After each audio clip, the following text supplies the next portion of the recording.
Hi everyone, I am Shrivani, your English madam and also life coach. నేను చెప్పాను కదా student service చేయడం నా life mission. So previous session మనం discuss చేసినప్పుడు వాట్ ఈజ్ స్పోకెన్ ఇంగ్లీష్ అని చూసాం. సో ఇప్పుడు ఇంగ్లీష్ నేర్చుకునేటప్పుడు మనకు వచ్చే ఆటంకాలు ఏంటి? Okay, learning English. సో మనకి అంటే ఎస్పెషల్లీ తెలుగు మీడియం స్టూడెంట్స్కి, రూరల్ ఏరియాస్లో ఉన్న వాళ్ళకి ప్రాబ్లం ఏమొస్తుంది ఇంగ్లీష్ నేర్చుకోవడంలో? నెంబర్ 1, మనకి రైట్ ఎన్వైర్న్మెంట్ లేదు, అంటే మన చుట్టూ ఇంగ్లీష్ మాట్లాడే వాళ్ళు లేరు. రెండో ప్రాబ్లం ఏంటి? మనం ఇంగ్లీష్ మాట్లాడామనుకో ఏమంటున్నారు, అబ్బా యూఎస్ నుంచి వచ్చావా, ఇప్పుడే ఫ్లైట్ దిగావా అని హేళన చేస్తున్నారు కదా. సో దానికోసం మనం ఏం చేస్తున్నాం, వాళ్ళేమనుకుంటారో వీళ్ళేమనుకుంటారో అని ఆగిపోతున్నాం. మనం ధైర్యం రావట్లేదు, మనకి కాన్ఫిడెన్స్ రావట్లేదు. ఎందుకు అంటే మనల్ని పాజిటివ్గా ఎంకరేజ్ చేసేవాళ్ళు లేరు, right? So we don't have the right environment. అలా ఎంతకాలం వెయిట్ చేస్తాం మనం? ఎన్వైర్న్మెంట్ లేదు అని అలా ఆగిపోతే మనం కూడా ఆగిపోతాం కదా, మన గ్రోత్ ఆగిపోతుంది కదా. ఎన్వైర్న్మెంట్ని మనం క్రియేట్ చేసుకోవాలి కదా. సో దీనికి సంబంధించి మనం ఒక చిన్న ఎగ్జాంపుల్ చూద్దాం. చాలామంది ఈ మధ్య యూట్యూబ్లో ఇంకో చోట వైరల్ అవుతున్న ఒక చిన్న చైనీస్ స్టోరీ విని ఉంటారు. యానెక్డోట్ అంటున్నాను మనం. యానెక్డోట్ ఏంటంటే, ఈ నేర్చుకున్న విషయంలో మనం అనుకున్నాం రైట్ ఎన్వైర్న్మెంట్ క్రియేట్ చేసుకోవాలి, మన కోసం ఒక ఎన్వైర్న్మెంట్ అయితే రాదు. దీనికి సంబంధించి మనం ఒక చిన్న చైనీస్ స్టోరీ విందాం. ఆల్రెడీ మనం చాలామంది చూసుంటారు, వినుంటారు, కానీ how is this connected to our learning language? Okay, ఒక కపుల్ అన్నీ కలిసి ఐఫిల్ టవర్ ఎక్కడానికి ట్రై చేస్తున్నాయంట. చాలా కప్పులు, కాంపిటీషన్ అనమాట. నవ్వు వచ్చేస్తుంది కదా మనకి. కప్పులు ఏంటి, ఐఫిల్ టవర్ ఎక్కడం ఏంటి? బట్ అన్నీ వెళ్ళాయి, చిన్నవి పెద్దవి అన్నీ వందలాది కప్పులు ట్రై చేస్తున్నాయి. ఒక టవర్లో ఒక్క పీక్ కూడా దీనికి కూడా అవి వెళ్ళలేకపోతున్నాయి, ఒక స్టేర్కి కూడా. అందరు చూడడానికి అంతా ఆడియన్స్ వచ్చారు, చుట్టూ వాచ్ చేస్తున్నారు. చూసి మధ్యాహ్నం అయిపోయింది. కప్పలు ఎలా ఎక్కుతాయండి ఐఫిల్ టవర్ అనుకుంటూ నెగటివ్గా కామెంట్ చేస్తున్నారు. అయిపోయింది, వచ్చేసారు. అలా చూసి వెనక్కి తిరగాలనుకునేసరికి ఒక కప్ప దాదాపు హాఫ్ని దాటిపోయింది. అందరు సర్ప్రైజ్ అయిపోయారు. ఇంకా వెళ్తోంది. అరే అదేమన్నా ఎక్కేస్తుందేమో చూద్దాము, ఇది వరల్డ్ రికార్డ్ బ్రేక్ చేస్తుంది అనుకున్నారు. వెళ్తోంది. By the end of the day అది హాయిగా ఐఫిల్ టవర్ రీచ్ అయిపోయింది. సో ఎక్కడ చూసినా దాన్ని అందరూ మెచ్చుకుంటున్నారు, క్లాప్స్ కొడుతున్నారు, పొగుడుతున్నారు. కిందికి వచ్చేసింది. మన వాళ్ళు ఉంటారు కదా చుట్టూ, జర్నలిస్టులు అందరూ మైక్ పెట్టుకుని, ఏంటండి మీ సీక్రెట్ ఆఫ్ సక్సెస్, మీరేంటండి ఐఫిల్ టవర్ ఎలా ఎక్కేసారు అడుగుతున్నారు వరుసగా. అయితే అది ఏం మాట్లాడకుండా వెళ్తూనే ఉంది. చుట్టూ ఉన్న జనాలు మెచ్చుకుంటున్నారు. దాని కళ్ళల్లో ఏమీ ప్రైడ్ కనిపించట్లేదు, గర్వం లేదు, గమ్మన వెళ్తూనే ఉంది.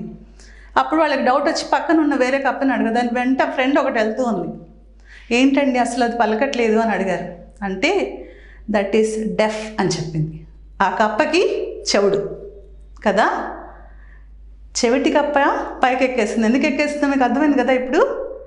ఎందుకు అంటే చుట్టూ ఉన్న వాళ్ళ నెగటివ్ కామెంట్స్ దానికి వినపడలేదు, కప్పలు ఎక్కలేవు అన్నది దానికి తెలీదు. సో దాని మైండ్లో ఉన్న గోల్ అది రీచ్ అయిపోతుంది. మనమందరం ఇంగ్లీష్ మాట్లాడకుండా ఆగిపోతున్నామంటే మన చెవులను ఓపెన్గా పెట్టాము. వీడికి రాదు, వీడు తప్పు మాట్లాడాడు, ఈజ్ బదులు వాజ్ అన్నాడు, వీడి మొహం అన్న నెగటివ్ కామెంట్స్ విని మనం ఏం చేస్తున్నాం, మన గ్రోత్ని మనం ఆపేసుకుంటున్నాం. So first lesson for learning is be deaf to negative comments. Okay, negative కామెంట్స్కి మనం ఎంత డెఫ్గా ఉంటే మనకి అంత గ్రోత్ వస్తుంది. This is the first lesson for learning anything in life. Be deaf. ఆ నెగిటివ్ కామెంట్ విని ఆగిపోతున్న వాళ్ళు అక్కడే ఆగిపోతున్నారు. దాన్ని పట్టించుకున్న వాళ్ళు దే ఆర్ రేసింగ్ అహెడ్. వాళ్ళు ఫస్ట్ ముందుకు వెళ్ళిపోతున్నారు. అర్థమైంది కదా. Second, coming to spoken English or any learning for that matter ఏంటి అంటే, నేను చెప్పే lesson, be a child while you learn.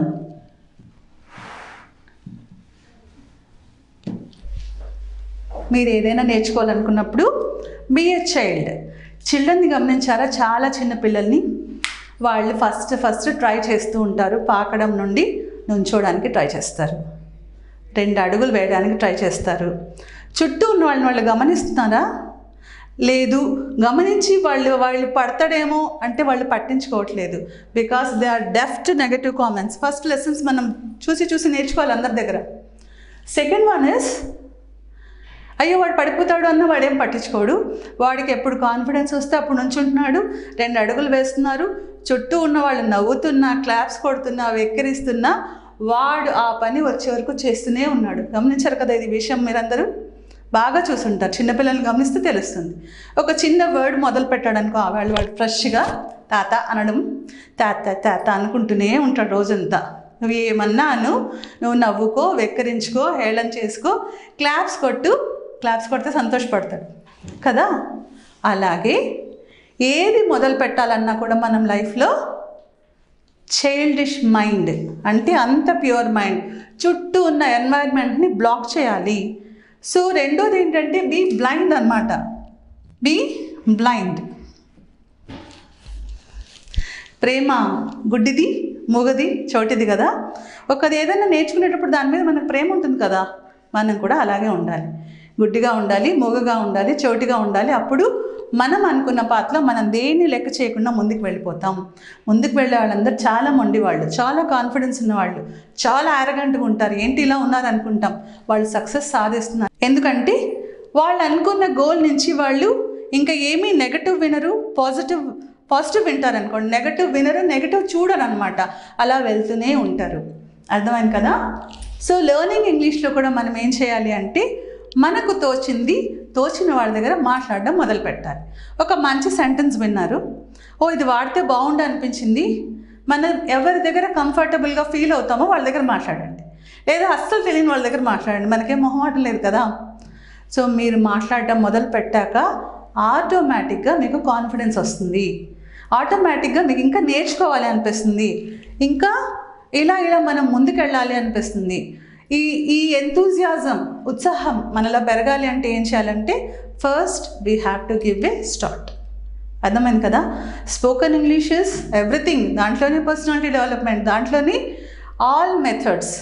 So ఇవాళ మనం చెప్పుకున్నది ఏంటి అంటే ఏ కొత్త విషయమైనా కావచ్చు, నాట్ ఓన్లీ ఇంగ్లీష్, మ్యూజిక్ కావచ్చు, ఇంకోటి కావచ్చు, ఏదైనా సరే చుట్టూ ఉన్న వాళ్ళని పట్టించుకుంటే మనకి గ్రోత్ ఉండదు. మన టేస్ట్ మనకి నచ్చినట్లు ఉంటుంది, ఎదుటి వాళ్ళకి నచ్చినట్లు ఉండదు కదా. అప్పుడు ఏం చేయాలి? Be deaf to negative comments, అంతే కదా. అలాగే be a child while you learn. నేర్చుకుంటున్నప్పుడు చిన్నపిల్లలు ఎంత ప్రశాంతమైన హాయిగా మనసు పెట్టుకొని దేన్ని పట్టించుకోకుండా అలా పెరుగుతూ ఉంటారో మనం కూడా అలాగే దేన్ని పట్టించుకోకుండా ముందుకెళ్తే మనం అనుకున్న గోల్ మనం చాలా ఈజీగా రీచ్ అయిపోతాం. కాబట్టి మనం అనుకున్న మెథడ్లో ఇంగ్లీష్లో కూడా ముందుకెళ్దామా? రైట్.